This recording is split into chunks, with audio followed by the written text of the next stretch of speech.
Shalom saudara, di dalam nama Yeshua Masih kita ketemu kembali dalam ruangan renungan firman Tuhan. Dan tema khotbah kali ini ialah di dalam nama Yeshua kita ada harapan.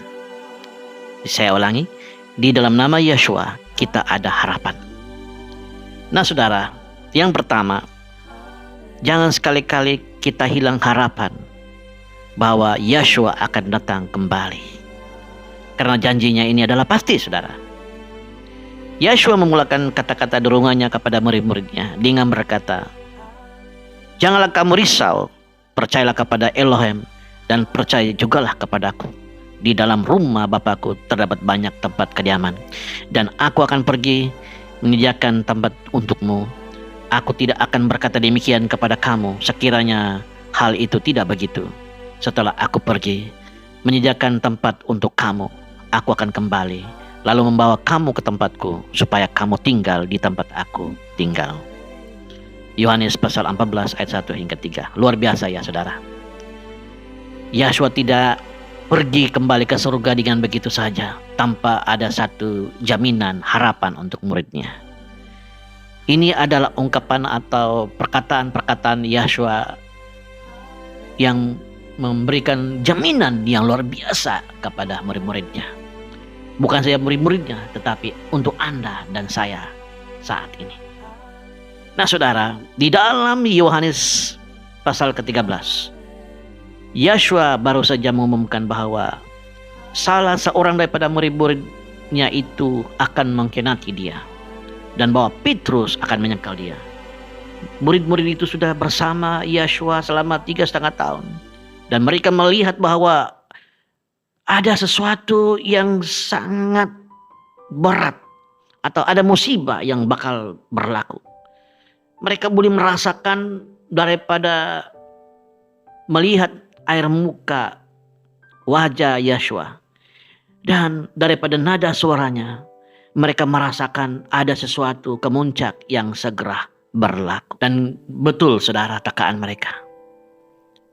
Yeshua segera dihadapkan di dalam sendewara pengadilan ketidakadilan di dalam kamar pengadilan Pilatus.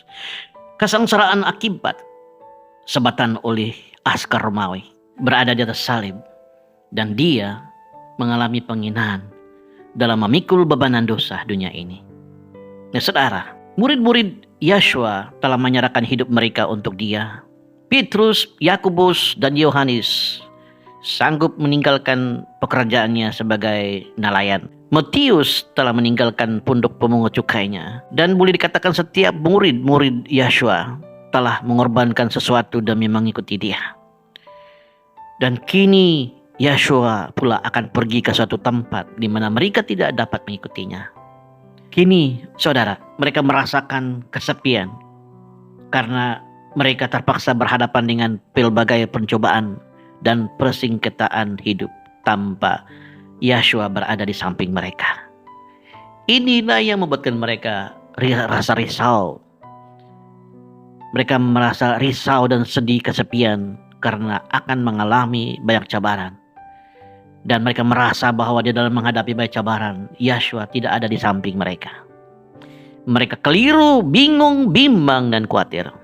Tetapi Yeshua mengerti perasaan mereka saudara. Yeshua juga mengerti perasaan apa yang kau rasakan saat ini. Dia mengerti perasaan. Nah, ketika Yeshua mau kembali ke surga, dia bertemu dengan murid-muridnya dan memberikan jaminan dan pengharapan yang abadi. Yeshua berkata, "Di rumah Bapakku banyak tempat kediaman." Nah, saudara, perhatikan beberapa kenyataan di dalam ungkapan ini. Ia berupa satu suntikan harapan kepada jiwa murid-muridnya. Yeshua berkata, "Di dalam rumah Bapakku terdapat banyak tempat kediaman." Apa yang Yeshua sedang katakan di sini ialah bahwa banyak tempat tinggal di dalam kerajaan kekalnya. Artinya tidak ada kekurangan ruang untuk dapat tinggal bagi orang-orang yang percaya kepada dia di surga. Yang pastinya ada tempat yang cukup bagi murid-muridnya yang setia kepada dia selama ini di surga. Tuhan Yeshua menyediakan tempat tinggal bagi mereka. Yeshua memberi jaminan kepada kita bahwa melalui rahmat-Nya dan oleh karena kematian-Nya di atas kayu salib dapat memberi hidup kekal bersamanya. Dia memberi jaminan kepada kita bahwa Dia akan menjadi pembela kita, peguam pembela kita di dalam penghakiman akhir di surga. Saudara, surga mempunyai cukup tempat kediaman untuk semua orang yang percaya dan beriman kepada Yeshua Mashiach. Dan kepada mereka yang beriman, maksudnya yang menerima, rela menerima Yeshua sebagai Tuhan dan terus selamat mereka secara pribadi. Pengorbanan Kristus cukup untuk semua orang. Salib Golgota menyediakan penebusan bagi semua orang yang mau menerimanya. Yeshua meyakinkan murid-muridnya bahwa ada tempat kediaman disediakan untuk setiap mereka dan bahwa Dia akan kembali untuk membawa mereka bersamanya. Nah, saudaraku, di dalam nama Yeshua Mashiach, apapun hal mengenai masa lalu Anda, ada tempat kediaman untuk Anda di surga. Anda mungkin telah menyangkal Elohim sama seperti yang Petrus lakukan, atau sangat meragui firman-Nya sama seperti Thomas. Namun kasih-Nya yang sedang menjangkau Anda sekarang ini. Dan jika Anda percaya dan bertobat dan menerima Dia sebagai Tuhan dan Juru Selamat Anda secara pribadi, pasti Dia menerimamu. Dia akan mengampuni segala dosamu. Nah, saudara, pengampunan itu boleh menjadi milik Anda. Di salib kita mendapatkan pengampunan terhadap masa lalu kita dan mendapat kuasa untuk masa kini kita. Di dalam ayat ini, Yeshua sedang meyakinkan murid-muridnya bahwa kematiannya akan membuka lebar pintu surga untuk mereka masuk dan bahwa terdapat ruang yang mencukupi bagi mereka di dalam kerajaan Bapa di surga. Menyentuh kembali ungkapan Yeshua. Yeshua berkata, Dia menyediakan satu tempat bagi orang-orang yang percaya, termasuk para muridnya di surga.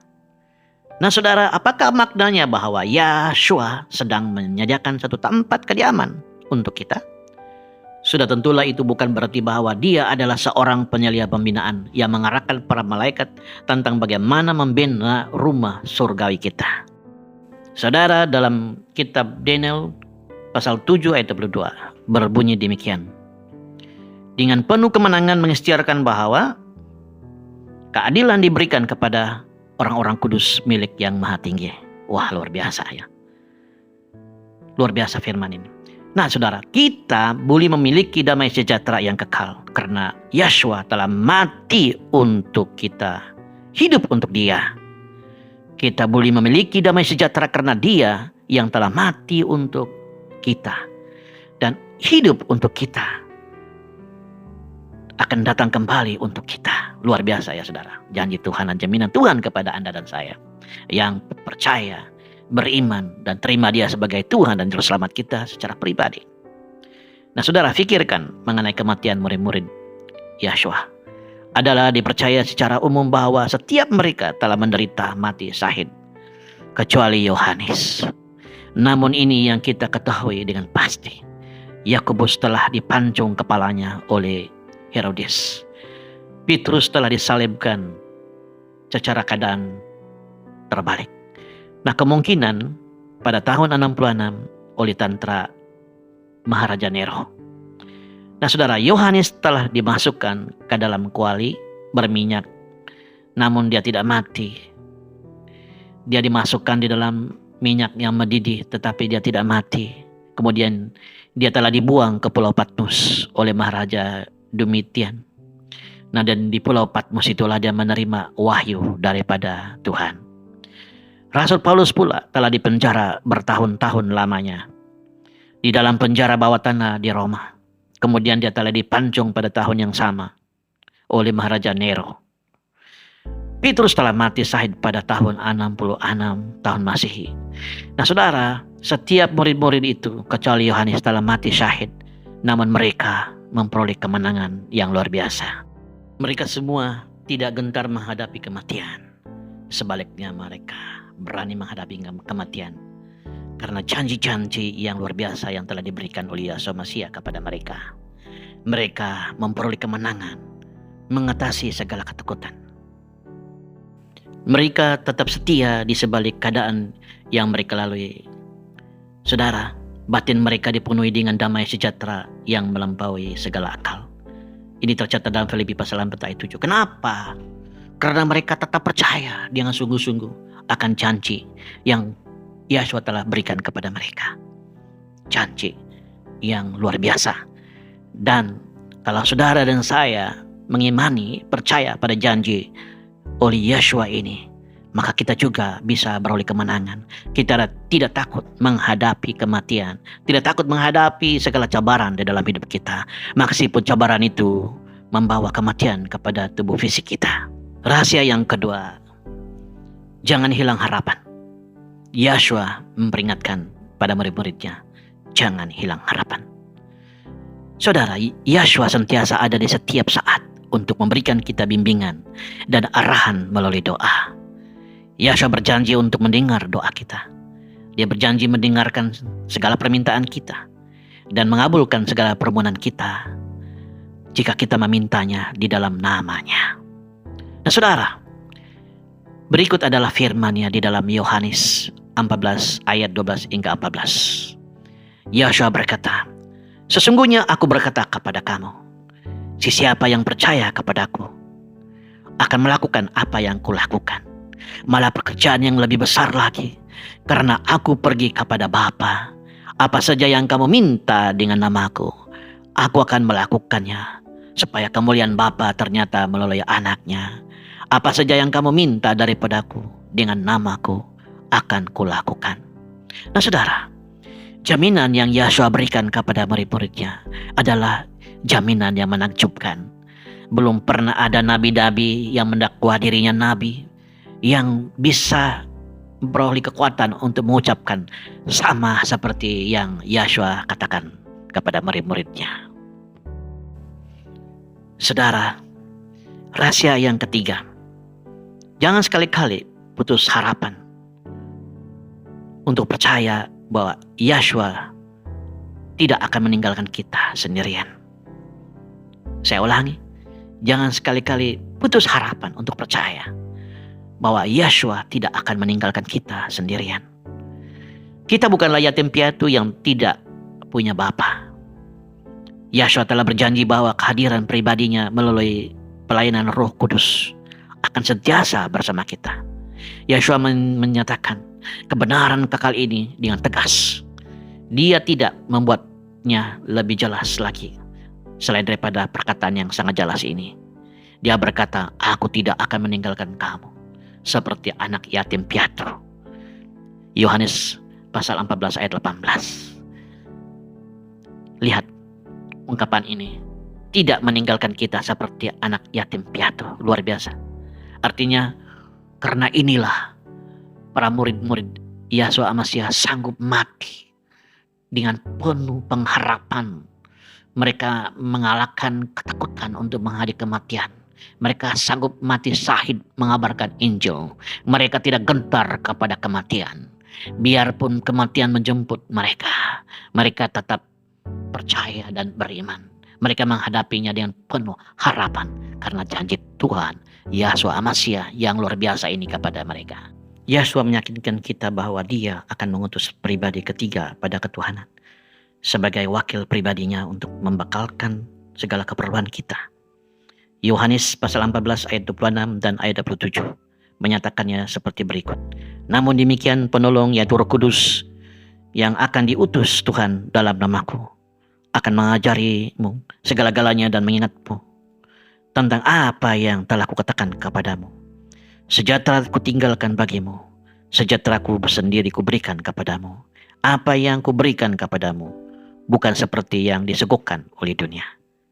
Demikian kata Yeshua Mesih kepada murid-muridnya. Saudara, Roh Kudus adalah sahabat kita yang tidak akan meninggalkan kita dan membiarkan kita seperti yatim piatu. Roh Kudus akan membantu kita dalam segala keperluan kita, saudara. Roh Kudus itu berfungsi seperti pendorong. Kenapa dikatakan pendorong? Karena dia mengangkat semangat kita apabila kita jatuh. Dia juga peneguh. Kenapa dikatakan peneguh? Karena dia menguatkan kita apabila kita mulai lemah. Dia juga guru. Kenapa dikatakan guru? Dia membimbingi kita apabila kita keliru dan sesat jalan. Dia juga pembela. Kenapa dikatakan pembela? Dia membela kita apabila kita dituduh secara palsu dan orang lain salah paham terhadap kita. Dia dikatakan juga penghibur. Kenapa dikatakan Roh Kudus itu penghibur? Dia menggunakan minyak penyembuh kepada jiwa kita apabila kita menderita dan bersedih. Roh Kudus ini juga penyadar. Dia menyadarkan kita apabila kita terpisong. Dia adalah suara kecil yang membisikkan dorongan untuk kita bertindak. Menyadarkan kita apabila kita berbuat salah dan menuntun kita ke jalan yang benar. Saudara, Roh Kudus menyatakan hal-hal yang dari Tuhan dan mencapaikan satu perubahan di dalam hati kita. Saudara, Roh Kudus juga menjadi pendukung. Kenapa dikatakan dia pendukung? Karena dia mendukung kita apabila kita mulai jatuh. Saudara yang kukasihi dalam nama Yeshua Masiah, kusimpulkan kesimpulan khotbah pada saat ini dengan 3 fakta besar yang memberikan Anda damai sejahtera yang berkekalan. Pertama, Yeshua pasti akan datang kembali bagi kali kedua ke bumi ini. Ini adalah harapan kita. Raja Damai akan kembali turun melalui angkasa lapas untuk membawa anak-anaknya kembali. Di mana dia tinggal, kita pun tinggal di situ. Kedua, Yeshua senantiasa boleh dihubungi oleh setiap saat melalui doa. Dia adalah perlindungan kita, saudara. Keselamatan kita. Dialah pemberi damai sejahtera bagi kita. Dia adalah tempat kita berteduh ketika kita dilanda taufan. Taufan penderitaan hidup ini. Yang ketiga, Yeshua senantiasa hadir bersama kita melalui kurnia Roh Kudus. Roh Kudus itulah adalah sahabat kita.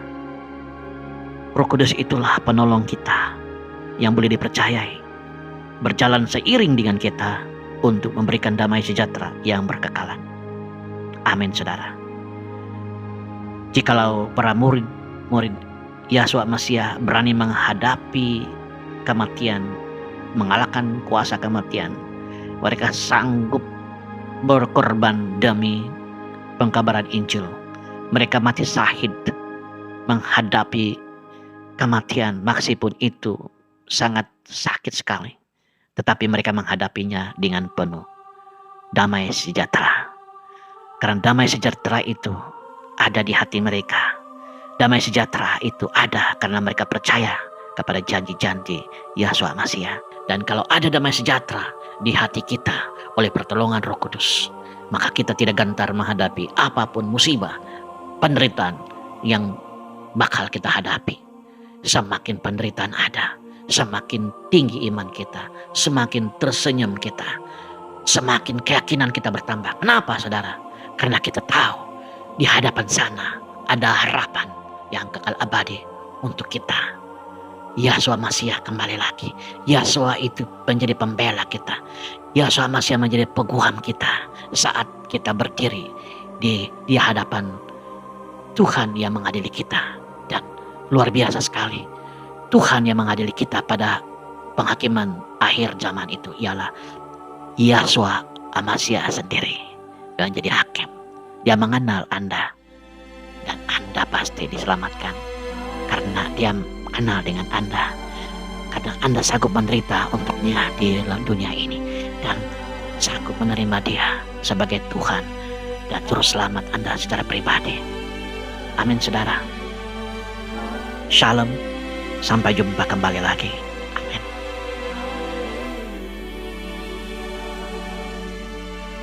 Wahyu 22:12-3 Dan lihatlah, aku datang segera, dan upahku ada bersamaku untuk membalaskan kepada setiap orang sesuai dengan pekerjaannya.